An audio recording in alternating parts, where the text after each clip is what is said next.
जय श्री राम दोस्तों। मैं शशि आप सभी का शशि's तड़का किचन में बहुत बहुत स्वागत करती हूँ। अगर आप सभी को भी लगता है कि आंवला मुरब्बा घंटों का काम है, तो इसे आज मैं मिनटों में करने वाली हूँ। तुरंत पिक कीजिए और तुरंत इसको चाशनी में बनाइए। ना ही घंटों खड़े होने की ज़रूरत है किचन में, ना ही आपको घंटों इसको पकाने की ज़रूरत है।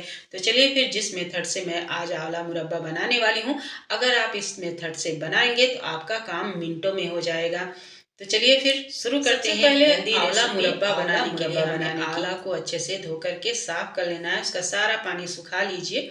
और ये वजन में मैं बता दूं, ये 1.5 किलो आंवला है। तो 1.5 किलो आंवला लिया है तो 1.5 केजी हमें चीनी भी लगेगा। और ये मीडियम साइज का आंवला है, न ज़्यादा छोटा है और न ज़्यादा बड़ा है। ये मीडियम साइज का आंवला थोड़ा सा पक गया है, आप सब देख रहे हैं, ज़्यादा ग्रीन नहीं है, थोड़ा सा येलो हो गया है। चलिए दोस्तों, अब चलते हैं आगे के प्रोसेस पे। कैसे हम इस आला को फटाफट से पिक करके कैसे हम आला मुरब्बा तैयार करेंगे, तो वो मेथड देख लेते हैं यहाँ पर। सबसे पहले देखिए, सभी आला को मैंने इस तरीके से स्टेनर में रख दिया है और उसके नीचे मैंने कढ़ाई रखा है। कढ़ाई में पानी डाला है और पानी डाल करके हाई फ्लेम पर इसको 5 मिनट के लिए तकरीबन कवर करके हमें स्टीम करना है। 5 मिनट या 6 मिनट, इससे ज़्यादा हमें स्टीम नहीं करना है। आंवला बहुत जल्दी स्टीम हो जाता है, यानी बहुत जल्दी बॉयल हो जाता है, सॉफ्ट हो जाता है, इसलिए 5 मिनट काफ़ी है। 5 मिनट हो गया है, गैस का फ्लेम मैंने बंद कर दिया है। अब इन आंवलों को हमें अच्छे से ठंडा करना है। तो कुछ इस तरीके का देखिए आंवला स्टीम हो गया है हमारा। तो चलिए इसे गैस से नीचे उतार देते हैं और इसे थोड़ा सा ठंडा कर लेते हैं। रूम टेम्परेचर पर या फिर पंखे की हवा में फटाफट इसको ठंडा कर लीजिए। तो देखिए आंवला मैंने नीचे उतार दिया है और इसे पंखे की हवा में मैं थोड़ी देर के लिए ठंडा होने के लिए छोड़ दूंगी। तो चलिए पंखे की हवा में रख देते हैं इसको। और आंवला देखिए यहाँ पर अच्छे से जब ठंडा हो जाए तब इस तरीके से एक एक आंवला को फोक की सहायता से पिक कर लीजिए।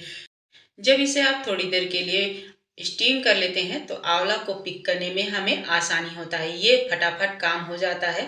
कच्चे होते हैं आंवले तो उसको पिक करने में ज़्यादा टाइम लगता है और वो बहुत लंबा टाइम ले लेता है। तो इस तरीके से इस मेथड से आप फटाफट से आंवला पिक कर लेते हैं, क्योंकि ये सॉफ्ट हो जाता है थोड़ा सा स्टीम होने के बाद।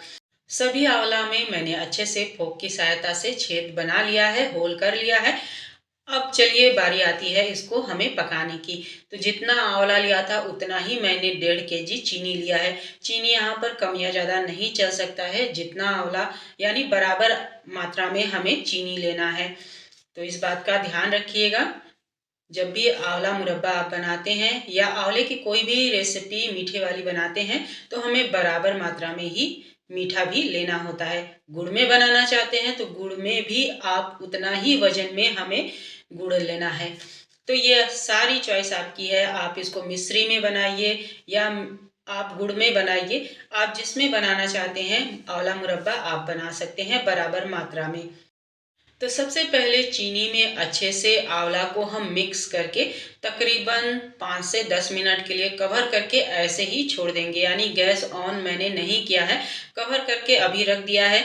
जैसे ही थोड़ा सा सॉफ्ट हो जाएगा यानी चीनी जो है पानी छोड़ देगा, तब हमें गैस ऑन कर लेना है।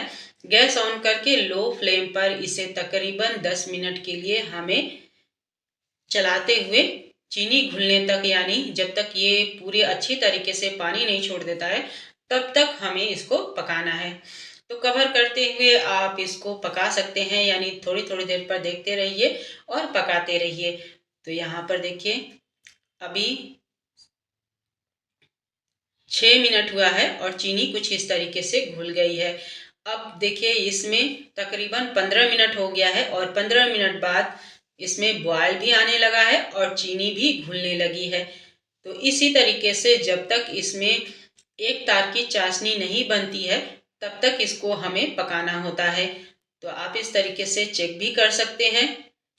तो अभी देखिए इसमें कोई तार वगैरह नहीं बन रही है और इसमें अब इस स्टेज पर हम कुछ फ्लेवर के लिए कुछ चीज़ें ऐड करेंगे। तो जैसे 1 चम्मच मैंने डाल दिया है काला नमक और 1 चम्मच डाल दिया है काली मिर्च पाउडर। आप सब चाहें तो इसमें सूंठ का भी पाउडर डाल सकते हैं, या फिर आप अदरक इस मौसम में मिल रहा है ताजे, तो ग्रेट करके भी अदरक को डाल सकते हैं। तो आप सूंठ डालना चाहें तो डाल सकते हैं। और यहाँ पर 2-3 इलायची को मैंने क्रश करके इसमें डाल दिया है। सभी चीज़ों को डाल दिया है। अब अच्छे से हाई फ्लेम पर इसको चलाते हुए 10 मिनट के लिए हमें पका लेना है। तकरीबन इसमें पहले 15 मिनट के लिए पकाया लो फ्लेम पर, फिर उसके बाद 10 मिनट के लिए हाई फ्लेम पर पका लिया है और एक तार की इसमें चाशनी बनने लगी है। एक बारी मैं चेक भी करा दे रही हूँ।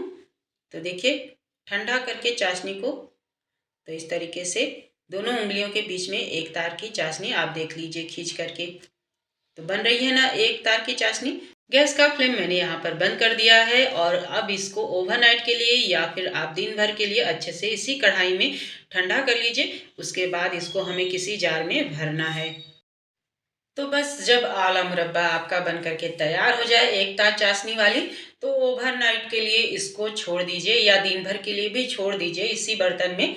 जब अच्छे से ठंडा हो जाए तो आप किसी भी कांच के बरनी में इसको भर करके पूरे साल खा सकते हैं। बच्चे बड़े सभी के लिए ये आंवला मुरब्बा बहुत ही हेल्दी होता है। तो इसी टाइम आंवला मुरब्बा आप गर्मियों के लिए बना करके स्टोर करके रख लीजिए। और ये आंवला मुरब्बा आप रोजाना एक जरूर दीजिए सबको खाने के लिए।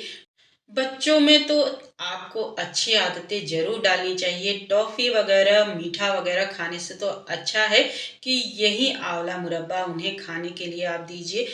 तो जैसे दोस्तों मैंने इस मेथड से बनाया है आला मुरब्बा, तो 5 मिनट पहले स्टीम कर लीजिए आंवले को और उसके बाद पिक कर लीजिए। पिक करने में बहुत ही आसानी होता है। सॉफ्ट हो जाने के बाद उसके बाद आधे घंटे के लिए आप लो फ्लेम पर आराम से आंवला मुरब्बा को चाशनी में पकने दीजिए। अच्छे से ठंडा करने के बाद किसी भी कांच की बरनी में भर करके साल भर के लिए स्टोर कर दीजिए। तो दोस्तों आप सब भी आंवला मुरब्बा बनाइए। फिर मिलती हूँ, तब तक के लिए हर हर महादेव।